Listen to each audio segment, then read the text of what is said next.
North Korea's national flag was raised in South Korea yesterday for the Pyeongchang Winter Olympics, organizers said, after an exemption came into force to avoid breaching Seoul's tough national security law. The two Koreas are still technically at war as the 1950-53 Korean conflict ended in an armistice, not a peace treaty.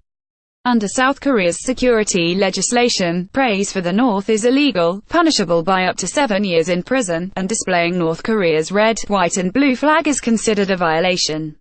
But in order to comply with International Olympic Committee protocol that all competing countries' emblems are displayed, prosecutors have granted an exemption for games venues, including award ceremony locations and official athlete accommodation.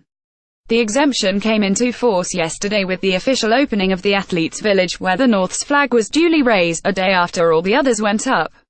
From next Monday, official ceremonies will be held welcoming each participating country's athletes to their accommodation, when their flags will again be hoisted and their national anthems played. South Korean military honor guards will be mobilized for the events, but civilian volunteers will be used for the North's ceremony on Thursday, organizing committee spokeswoman Lee Ji-hye said. She did not give reasons, but Yonhap news agency said it would be improper for South Korean soldiers to salute the enemy's symbol. The flag's hoisting came hours before 10 North Korean skiers and skaters arrived on a rare flight between the war-separated rivals. North Korea is sending a total of 22 athletes in the 32-member delegation, and the rest 12 all-female hockey players have already been practicing in the South with South Korean teammates for a unified team competing at the Games. It feels amazing that they're coming, said Choi So-yoon, a college student who volunteers for translation and other work during the Olympics, after taking a selfie with a fellow volunteer under a North Korean flag at the Gangneung Athletes Village.